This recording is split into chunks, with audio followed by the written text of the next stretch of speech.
السلام علیکم ورحمۃ اللہ وبرکاتہ۔ امید کرتی ہوں سبھی خیریت سے ہوں گے۔ دنیا بھر کے مسلمان جس اسلام کو مانتے ہیں اس میں اللہ نے 1,24,000 پیغمبر بھیجے ہیں۔ سب سے آخری پیغمبر حضرت محمد مصطفیٰ صلی اللہ علیہ وسلم ہے۔ انہی پیغمبروں کی لسٹ میں ایک نام آتا ہے حضرت ابراہیم علیہ السلام کا۔ اللہ نے جو قرآن پاک نازل کیا ہے اس کی 14ویں سورت سورہ ابراہیم ہے۔ اس پاک قرآن شریف میں حضرت ابراہیم علیہ السلام کا نام بار بار آتا ہے۔ نہ صرف مسلمان ہی بلکہ یہودی اور عیسائی بھی حضرت ابراہیم علیہ السلام کو اپنا پیغمبر مانتے ہیں۔ حضرت ابراہیم علیہ السلام نے سماج میں ایک خدا کا سندیش دیا تھا، لوگوں سے ایک خدا پر یقین لانے کی صلاح دی تھی۔ حضرت ابراہیم علیہ السلام کا جنم قریب 4,000 سال پہلے عراق میں ہوا تھا۔ جب انہوں نے عراق کے بادشاہ کو ایک خدا ماننے کی صلاح دی تو اس نے انہیں آگ میں جلا کر مارنے کی کوشش کی، لیکن وہ آگ میں نہیں جل پائے۔ اس کے بعد بادشاہ نے انہیں اپنے دیش سے نکال دیا۔ وہ عراق چھوڑ کر سیریا چلے گئے، وہاں سے وہ فلسطین چلے گئے۔ کہا جاتا ہے کہ اسی دوران وہ اپنی بیوی حضرت سارہ کے ساتھ مصر دیش چلے گئے۔ مصر کے بادشاہ نے اپنی بیوی حضرت ہاجرہ کو ان کی بیوی حضرت سارہ کی خدمت میں پیش کیا۔ تب تک حضرت سارہ ماں نہیں بنی تھی، انہیں کوئی اولاد نہیں تھی۔ مصر دیش سے حضرت ابراہیم علیہ السلام پھر فلسطین لوٹ آئے۔ اسی بیچ ان کی بیوی سارہ نے حضرت ابراہیم علیہ السلام سے کہا کہ آپ ہاجرہ سے نکاح کر لیجئے۔ اس سمے حضرت ابراہیم علیہ السلام کی عمر قریب 80 سال تھی۔ خیر سارہ کے کہنے پر انہوں نے نکاح کر لیا اور دوسری بیوی سے ان کو ایک لڑکا ہو گیا۔ اس کا نام رکھا حضرت اسماعیل علیہ السلام۔ کچھ سمے بعد سارہ نے بھی ایک بچے کو جنم دیا، ان کا نام رکھا گیا حضرت اسحاق علیہ السلام۔ کہا جاتا ہے کہ اللہ کا حکم ہوا تو حضرت ابراہیم علیہ السلام اپنی دوسری بیوی اور بیٹے کو مکہ میں چھوڑ کر چلے گئے۔ جس جگہ پر حضرت ہاجرہ اور اسماعیل علیہ السلام کو چھوڑ کر گئے وہاں کی زمین بے جان تھی، دور دور تک پانی نہیں تھا اور نہ ہی ہریالی تھی۔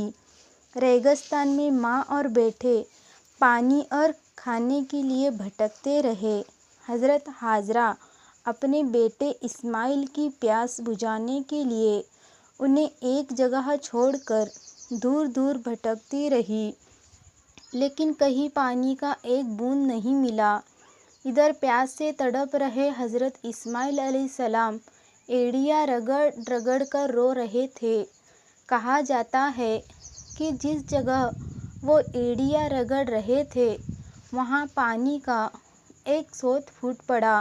حضرت ہاجرہ نے دیکھا تو اللہ کا شکر ادا کیا، اسی پانی سے بیٹے کی پیاس بجھائی۔ ایک دن اسی راستے سے کچھ ویاپاری گزر رہے تھے، انہوں نے پانی دیکھا تو وہاں پڑاؤ ڈال دیا۔ حضرت ہاجرہ نے بھی انہیں روکنے کی اجازت دے دی، اس سے ان کے کھانے پینے کا پربندھ آسان ہو گیا۔ دھیرے دھیرے وہ جگہ آباد ہونے لگا، دیکھتے ہی دیکھتے بستی آباد ہو گئی۔ جس جگہ پانی کا سوت پھوٹا اسے ہی آب زمزم نام دیا گیا۔ یہ آج بھی موجود ہے۔ اس جگہ کا پانی پینا ہر مسلمان کا سپنا ہوتا ہے۔ یہیں پر خانہ کعبہ آباد ہوا، یہاں اب بھی لوگ ہر سال حج کرنے جاتے ہیں۔ بہرحال ایک دن کی بات ہے کہ اللہ نے حضرت ابراہیم علیہ السلام کے خواب میں کہا کہ تم اپنے عزیز چیز کو میرے راستے میں قربان کر دو۔ حضرت ابراہیم علیہ السلام نے یہ بات اپنے بیٹے اسماعیل علیہ السلام سے کہی۔ اسماعیل علیہ السلام نے کہا، ابا جان، ایک باپ کے لیے اس کے بیٹے ہی سب سے عزیز ہوتا ہے۔ آپ مجھے اللہ کی راہ میں قربان کر دیجیے۔ اسماعیل نے یہ بھی کہا کہ آپ اپنی آنکھوں پر کالی پٹی باندھ لیجیے تاکہ قربانی کرتے سمے آپ کا ہاتھ نہیں کانپے۔ حضرت ابراہیم علیہ السلام نے ایسا ہی کیا۔ اسماعیل علیہ السلام لیٹ گئے۔ چاقو حضرت ابراہیم علیہ السلام کے ہاتھوں میں تھی۔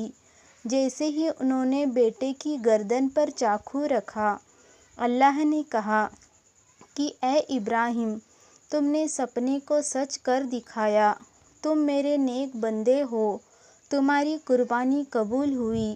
اللہ کا حکم ہوا اور جبرائیل علیہ السلام نے اسماعیل علیہ السلام کی جگہ ایک دمبا لٹا دیا۔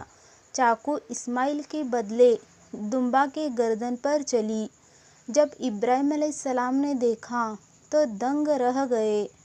اسی واقعے کے بعد سے اسلام میں قربانی کی پرمپرا شروع ہو گئی۔ اس کے بعد اللہ نے حضرت ابراہیم علیہ السلام کو آدیش دیا کہ تم اس جگہ پر ایک گھر بناؤ۔ باپ اور بیٹے نے مل کر یہاں ایک گھر بنایا۔ آگے چل کر وہی گھر خانہ کعبہ کہلایا۔ اللہ کے حکم سے ابراہیم علیہ السلام نے اعلان کیا کہ یہ اللہ کا گھر ہے، اسے دیکھنے آؤ۔ آج بھی دنیا بھر سے مسلمان اس گھر کو دیکھنے کے لیے پہنچتے ہیں۔ اسے ہی حج کہا جاتا ہے۔